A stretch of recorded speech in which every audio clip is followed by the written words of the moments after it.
It is Rock Forever. We got a guest with us all the way from Chicago in the middle of a downpour. He is the the third part of the Chicago three-piece. It is Chains of Razors. Please welcome Mikey V. Hello, how are you all doing? I'm doing good, man. You got your hoodie on, trying to stay dry there? Trying to stay and warm. Wow. That's insane. I know I watch the national news and I see all these crazy storms and stuff. And it's like, man, I can't even relate to it. None of it ever hits out here. Yeah. I mean, I imagine out there it's pretty dry right now. You can go and get a smoothie. Yeah, it is. Might get a little drizzle here and there. But yeah, it's kind of summer all year round. But yeah, man, talk about the origin of the group. I know you and your twin brother are the foundation, and you got your singer. Right. What were you guys doing prior to this, and how was, Chains Over Razors formed? I mean, my twin bro and I have been through many versions of the band, whether it was a 5-piece or a 4-piece. And it was 2016. We were working on new material. We had a different singer at that time, and we met Carmine at Peace, and he heard a couple of tracks and he was like, I want to executive produce this. And we went out to New Jersey to begin the actual production of our first album, I should say. And we didn't have a bass player or anything like that at the time, and he was just like, this sounds so huge, where are you even going to put a bass player? And I'm sitting there looking at him like, what do you mean, man? Like, you gotta have bass, right? And he's like, the tuning that we were in, we're so low. And he was like, nah. He's like, you're gonna be the two brothers and a singer. And that's where the whole 3-piece idea came into play. And no matter what we tried to do, like, hey, you sure we don't need a bass here or whatever? And he's like, nope, transpose the song, and you're gonna be a 3-piece. And we're like, okay.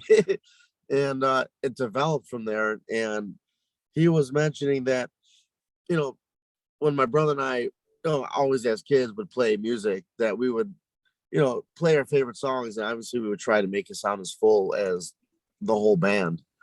And that was something that developed into our style. And of course we didn't realize it, but he noticed it right away. And that 3-piece took place.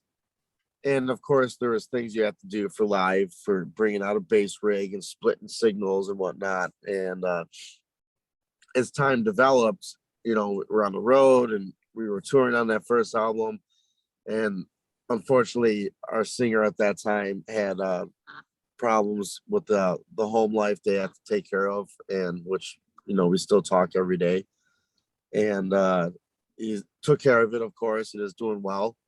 And my brother got sick and tired of all the gear I brought, and he got me here's my shameless plug, a Fractal Axe FX 3, which allowed me to recreate all that madness in a single unit and then have a controller.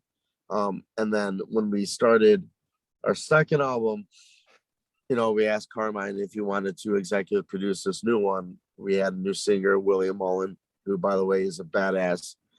And everything kind of just happened from there. And our 3-piece, we honed in everything and developed it further. Wow. Well, I saw the lyric video. My long story short. I'm sorry. Yeah, no problem. No, the longer the better. I checked out the Behind These Eyes lyric video. That's a slamming song. And I've been piecing the way through the album. Nice. So where was this one recorded at? So we did this album in Chicago. Excuse me. Obviously, COVID took place and nobody could really go anywhere. So we had to really rethink our game plan on how we were going to do this album. Obviously, we're all from Chicago, so we had to work around the COVID situation. And, we virtually worked with Carmine and, sent him what we were doing, and he'd be on FaceTime or Zoom as we are right now and been like, hey, bring this part back, or change this key. or hey, this is perfect, don't mess with it. And the whole album was actually just written from scratch.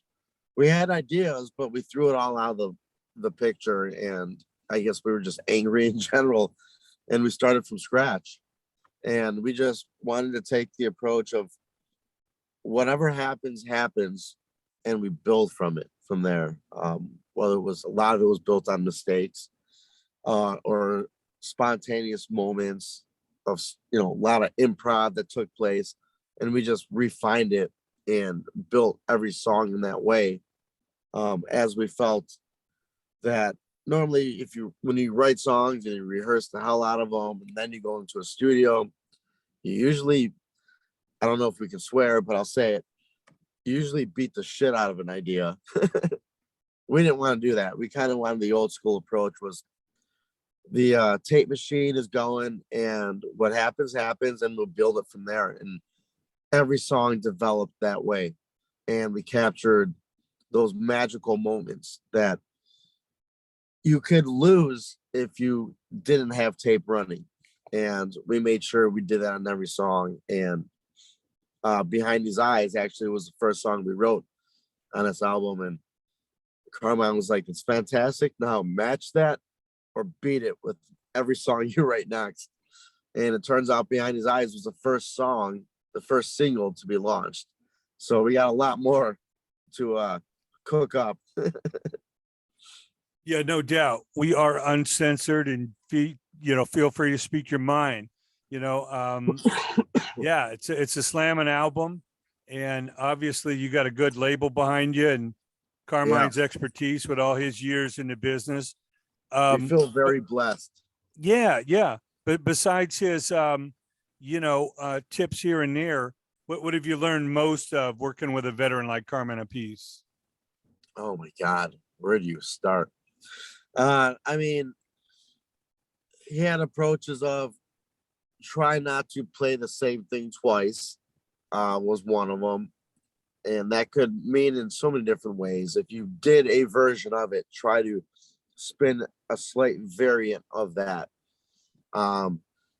Key changes were a big, definitely a big play. I mean, I grew up with the Beatles, so that helped with understanding a lot of that with key changes and arrangements. He really knocks it out apart with arrangements, and knows when, there were a few songs on the album where we had a section where we really did it once for a part, and he was just like, bring it back. You only do it once, and you're like, what, really? Okay. So that would be the first few, without trying to really rack my brain of a whole list of things that we've learned from him, with writing songs. I mean, he's a legend and wrote so many hits. So you try to soak up everything. And even when you are writing and say he's not there at the moment and you're working out a part, you would always think to yourself, what would Carmine do? And as soon as you think you're onto his groove of what he knows, he pulls a 180 on you. And he's like, oh, you thought you got me on that one, huh? And you're like, man, I thought I did. Yeah, there's nothing better than experience, having done that, been there. He's developed groups, been in groups, played with countless people. But the industry's constantly changing. So how do you, I mean, besides naturally playing what you love, how do you kind of adapt to where you think, music is heading next, or what the people want? You know what? I would say the best thing to always do is to just do what you love, and what you love about any genre of music that you're doing. Be open-minded on what you're listening to. And if there's something that catches you in a style that you normally don't listen to, take a listen. Maybe you'll learn something from that.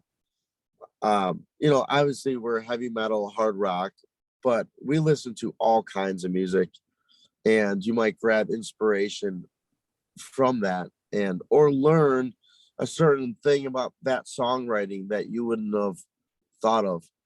And when you're writing what you love to do, I know when we were working on this album, we wanted to do what we loved for music and what affected us first. If we felt great about what we were doing, we know others would too. And we adapted and pulled in all of that information, whether you thought you were or not. It really just happened naturally. It was very cool. Yeah, I think that's important, is to keep your blinders open and absorb as much different stuff, as you can, because great music is really a hybrid, of what you do mixed with all these other ideas or inspirations or influences. And, they may come from different areas. If you only listen to metal all day long, you're probably not gonna, expand your thoughts, but like you said, if you mix in some other ideas, they come through you, so they're gonna be adaptable to the band, but you're looking at it in bright eyes. You actually jogged my memory on a couple of things about that. If we want to talk about Behind These Eyes real quick, there's elements in the chorus of that song, if you strip away all that distortion of jazz, funk, R&B, we didn't really even know that we were doing that until after the fact. And you're like, wow, okay, that's really cool. And, rip it up with a ton of distortion. And yeah, you got a heavy metal track, but that all pull into there. It was very cool that we just left it open like that. And it could be even hip hop. I know when we listen to music, my brother and I, if we're cruising somewhere, we're throwing on country music, might jam Zach Brown, which, by the way, I love that band. Yeah. No, it's, I always say there's really only two kinds of music that moves you and music that doesn't. So whatever form it comes in, assimilate it into your arsenal, and let it come through, your ideas. So, now what's your thought on getting on the road? Any plans or ideas or feelers out there for some shows? We do have a show coming up in a few weeks here on the south side of Chicago. We did talk to our management and booking agent and are looking to execute, the Midwest region and start branching out some more, hopefully within the next couple of months. A lot of planning that's going on. Obviously, COVID is still running its course, and I'm just got to think of the logistics and how economical it is to how far we want to travel, and then circle back around. So there is a lot of planning that we're doing right now, that has to take place first. So, but we are absolutely talking about doing a lot of road work very soon, and which means if I'm out there on the West Coast, I might knock on your door, pour a bourbon in a shot glass, and leave it at your front doorstep, hit the doorbell, and run. Yeah, no doubt. But you're in the heartland of the country, so between the Midwest and the Northeast, there's such a congregation of population. Like every hour, there's another city. Unfortunately, out here out west, you gotta drive a few hours. Vegas, Phoenix, San Diego, Bay Area, all that. But it's certainly worth it. But to start out in a highly populated area, Yeah, between the Midwest and the Northeast. If we find a way working towards your hometown, we might stop in the desert, throw on some doors, and maybe do some peyote, and then shoot on over there to LA by you. Yeah, I just interviewed Robbie Krieger, guitarist of the Doors, 2 days ago. So maybe we'll get Robbie to show up and have a seance, bring Jim Morrison back or something. Yeah. A disclaimer, I'm not really going to be doing peyote, just in case anyone's wondering. Hey, Maybe not. They're I don't legalizing know. magic mushrooms, so I'm sure it'll be legal before you know it. Yeah, I love the Doors. I mean, I grew up on all that, and that was really the starting point. That was like the heavy metal before heavy metal. And especially with Led Zeppelin, obviously, and cannot forget Carmine Apiece. With Jeff Beck and Beck Bogart Apiece, Vanilla Fudge. Those guys were all really the beginning pioneers. Outside of Black Sabbath, of course. Yeah, and Judas Priest, which just got in the Rock and Roll Hall of Fame. So it's good to see Yeah, people get recognized and it's persevere, awesome. man. Yeah, That is so no doubt. awesome. Finally, Yeah, it's kind of insane. finally. Yeah, I think You they know, had to do some maneuvering to get them over the goal line or something there. from what I remember or read, I've heard they gave them the middle finger a few times.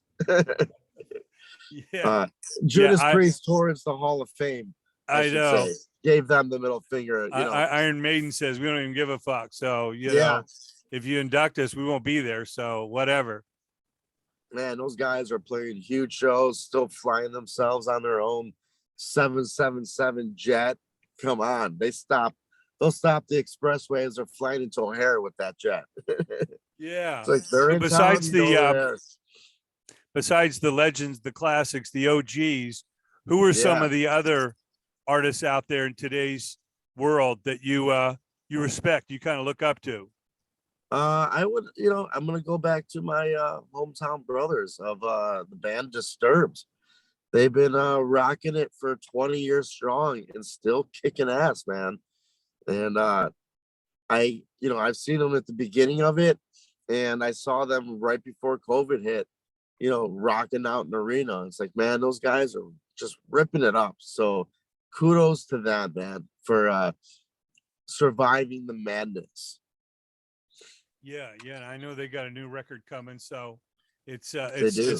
it's looking good for the year of music. And yeah, as long as people stay safe, hopefully we can get beyond all this and Yeah, get back to a little normalcy. But yeah, I'm no, with it's you. I'm with you on that. yeah, man, it's great to see what you guys are doing. We're definitely going to spread the word. Where can people follow you on social media? Where's the best place for people to go to keep up on it? We're pretty much on all of it. Facebook, Twitter, Instagram.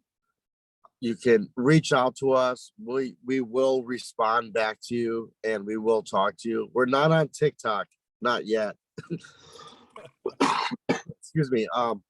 You go to chainsoverrazors.com. We have all our links on there, and that's another outlet, and YouTube and all the media socials that are out there that keep popping on up. Yeah, And that's a full-time job alone with that. Yeah, it really is. You need somebody just to sit on that all day and all night. It's Yeah.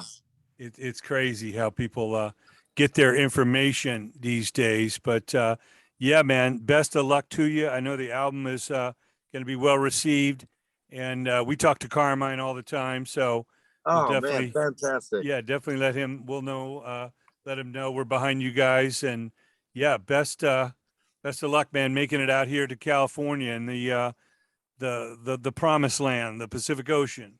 I would love to be back over there. If you told me you had a plane ticket ready, I'd be there. I'd be at O'Hare Airport faster than anyone can say, "Where are you?" And I'd be on my way.